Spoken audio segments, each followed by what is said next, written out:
As the 1978 Daytona 500 got underway, Cale Yarborough took up right where he left off. The 1977 winner and Winston Cup champion was on the pole and took the lead right away. The cars head into that number 3 turn, and they're led by Cale Yarborough. Right on his tailpipe is Darrell Waltrip, and A.J. Foyt is third. Ron Hutcherson is fourth.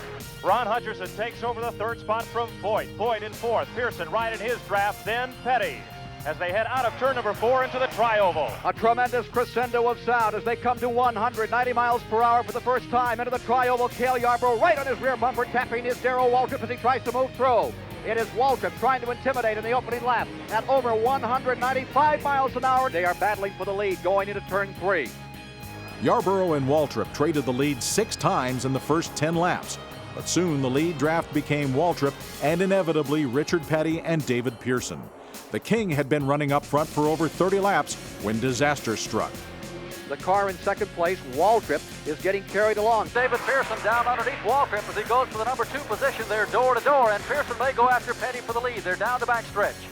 Richard Petty maintaining the lead. Dodge first, Chevrolet second, Mercury Cougar running in third. Now Darrell makes the challenge on Petty. Waltrip on the low side once again, squeezes up tight, right behind Petty in the draft, no more than inches apart. They're single. No, Petty is loose, gathers it back in, and they slide off the wall. Petty, Waltrip off the wall. All 3 leaders are crashing into the infield. Petty is head on in the wall. All 3 got into the wall, Ken. All David 3. Pearson's car, number 21, has crashed into the wall, and all 3 leaders, Waltrip has crashed. We have a new leader. It'll be number 11, Cale Yarborough, coming to the stripe. All 3 leaders have crashed at turn number 4. The cars are wrecked. It looked like Richard Petty almost might have shredded a tire up there. Petty and Pearson were done for the day. Parsons goes after the lead, down the back chute on his teammate Yarborough. And it is Benny Parsons down that back stretch and into the lead, into turn 3 and through 4. Cale sits 2 car lengths behind. And Bobby Allison, who said he needed a draft to stay in this race, is hanging right with the leaders.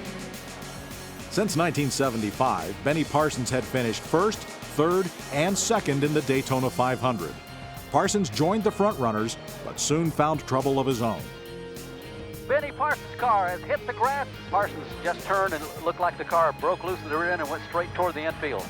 Number 27, Buddy Baker, and number 15, Bobby Allison, were both still winless in the Daytona 500. Baker in his 16th start and Allison making his 15th were making their presence felt. They're still side by side coming to the line. Car number 15, Allison on the inside. Baker on the outside. Baker takes the lead. Eventually, Baker and Allison, who had started 31st and 33rd, were the only ones left on the lead lap. Now the field is in the back straightaway.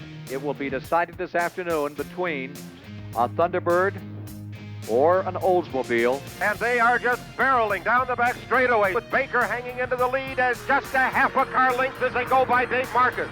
They're up into the east banking, and Allison looks to the inside, 3 wide in turn number 3 with a lap car trying to pick up a lap. Allison trails him through. Baker is in the high groove.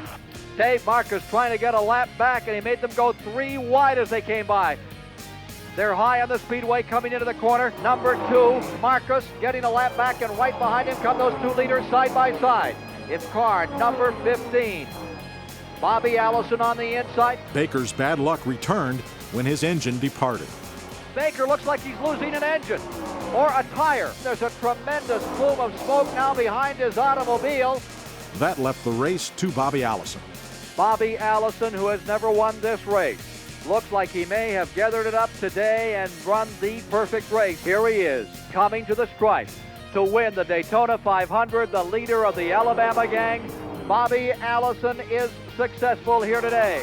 Yet another Daytona jinx was broken that day. Owner and crew chief Bud Moore had first entered the Daytona 500 in 1961. Just like Bobby Allison, he finally got to ride into victory lane on his 15th try. You know how long I've been coming here, ever since I was a little boy. And this is my first major victory here at Daytona. I'm just tickled that Ken Norris and Bud Moore have given me this opportunity. And I'm just thrilled to death. We had problems on Thursday. They kept right on working. We had problems again today. We got pushed into the wall about halfway. They kept right on working. All I had to do was steer it because this thing sure did drive beautiful all day.